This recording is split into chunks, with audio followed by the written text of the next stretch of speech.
What's up everybody? How's it going? Back with some more Destiny 2 action for the weekend. In this video we're going to be talking about, in my opinion, the best PvE build for the NightStalker subclass in Destiny 2. This class is a whole lot of fun, especially when you use it like this. It's a blast and you will be dominating, trust me.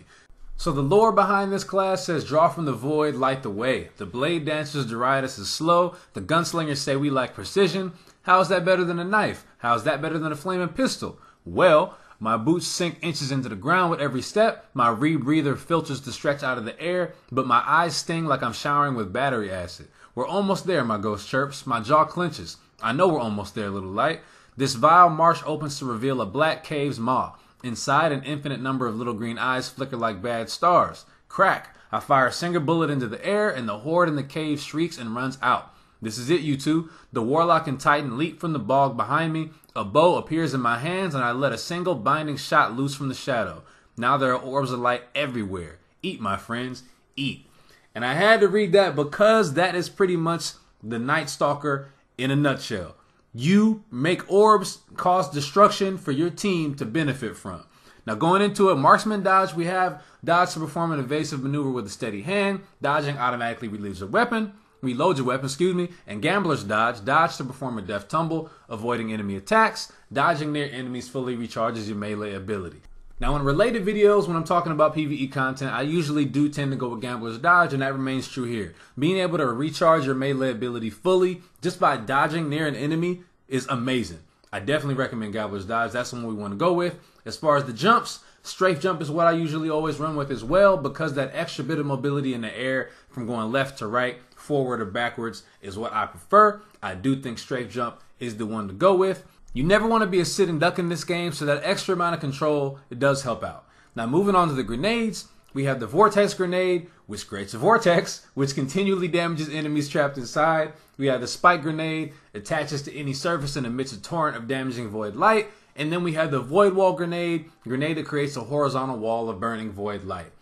Now, I do believe that it is really just between the Vortex Grenade and the Void Wall Grenade. However, I tend to go with the Vortex Grenade based on reliability and effectiveness. The Void Wall Grenade is effective, but sometimes you'll have those situations where you throw the grenade down and that line of fire comes out and you're like, that's not exactly what I wanted. Why did it go that way? Why did it go that way?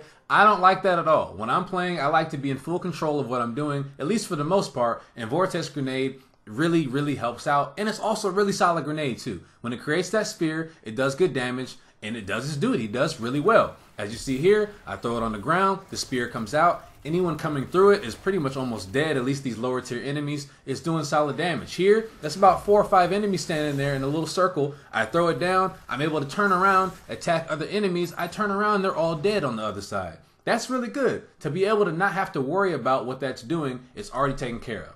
Now to get into the nitty gritty, the path trees. Way of the Trapper is the way to go. And we're going to start out with Keen Scout. Sprint and sneak faster, gain an enhanced tracker, tethered enemies are marked for easy tracking. Now the most important part is literally just the enhanced tracker. The other parts are subpar, not exactly necessary, don't exactly do all that much. But this enhanced tracker is pretty cool.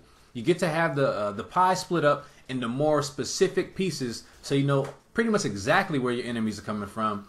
Versus on the other way around, when I switch back to normal without Keen Scout on, you see the larger pieces of the pie, larger slices. You still can see your enemies, of course, but just that little bit more information that you can see is nice. It's very useful. It's a nice extra perk to have when you're using the Way of the Trapper. Now moving on into the Snare Bomb, I really like the Snare Bomb. Now I mentioned earlier with Gambler's Dodge, this is the melee ability you're going to be getting right away when you dodge near someone. It's going to be recharging right away, be able to use it over and over, and you should be using it consistently because it is a really good tool.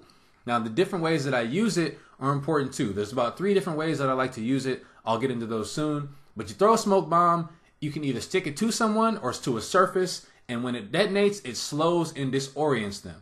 So normally I like to just use this as a sticky, throw it right on the enemy, just get them out the way, disorient them. Look, he's backing up. Easy cleanup kill, right? Just having some fun, getting it done. Now, when I'm using it tactically, when I see yellow bar enemies coming at me out of a pack of reds, I like to pinpoint that yellow, get the sticky on him, the snare bomb, to get them out of the fight, because the red bar enemies don't really do all that much damage, but when packed up with a yellow in there, it can hurt. So get that yellow to the side for a second, take care of the reds, then get back to the yellow and just focus damage on them. Now in this case, I like to throw it behind. So if a pack of enemies are coming at me, I'll throw it behind or in the middle, so that way anyone that's coming towards me, I can take care of the ones in the front, and the ones in the back will be disoriented and I can get to them afterward, just protecting myself. Now moving on to Vanishing Step. Dodging makes you vanish from sight for a short time. Amazing. When you pair it with the Snare Bomb, you pair it with Gambler's Dodge. It's just another utility onto your dodge that's great. So you dodge, you're invisible, you get your Snare Bomb back. How can you lose, right?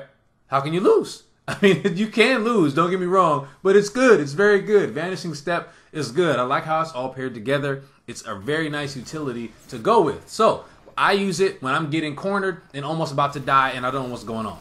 As you see, I had a lot of enemies around me. Near death, same here. I dodge to readjust, get a new vantage point, see what's going on, and then re-engage. You have that time to just get out for a little bit, cool down, get a breather, get right back in there.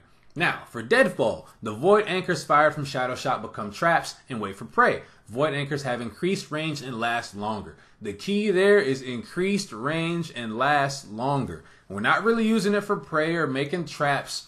When you use your super in this game, you want it to count, which in this case, you want to be able to tether as many people as possible and do the most that you can with that super. Now, on the other side of the fence, where the Pathfinder, you have quiver, you can fire multiple times, but this range and the duration is much different. You shouldn't care that you're shooting multiple bows if you're barely tethering anybody and you're barely having your tether last that long on the field. As you see here, yes, I shot about 4 shots here, 4, maybe 5, but as you see, I only tethered maybe like 2 people. They died on hit, and next thing you know, the tether's gone. It's gone. Your super's gone. You didn't do all that much. You did create a nice little band of orbs, but you can still make orbs with this, the way the tether should be used, the way of the trapper. Look at the range on this. I'll just let this sit. Notice I'm not even shooting a bullet. It lasts so long that these people around me can just get the kills, because everyone who gets in this range, look at this range, they're just ready to be killed. They have nothing they can do. If you get in the radius of this, you're dead meat. And of course, I still made a good amount of orbs. Now later on, I'll show you how to maximize this same situation, and it is ridiculous. You will be a god in this game. Oh, and by the way, the tether's still lasting. I still tethered a few on the end there. This is how you do it. Orpheus rig. Look at this. Oh, my super's back? Yeah, your super's back. I will link it in the description. I've done a review on these boots, and they are glorious. Put these boots on and never take them off if you are a NightStalker in PvE. You shoot the bow, and depending on the amount of enemies you tether, it gives you ability energy, which includes your super. You use a super and get another super. It is insane. You will be a god. You will dominate. It's amazing. Your teammates will love you. Trust me. Trust me. If you haven't used these yet, if you haven't found these boots yet, please do what you can to get them. And if you haven't used them yet, what are you waiting on? This needs to be used. The Way of the Trapper, the NightStalker, it is an amazing class when used this way. Used the right way. You throw the Vortex Grenade in there as well. You get the fast kills. The damage is shared between the enemies also. So that's also another perk that's great to me. You have the shared damage. You're knocking out a lot of enemies as fast as you can. Making orbs. Having fun. And just being the best version of a NightStalker that you can be. But that's going to be it for the video, folks. I hope you enjoyed it. If you did, feel free to like and subscribe. Much more content on the way. And I'll see you next time.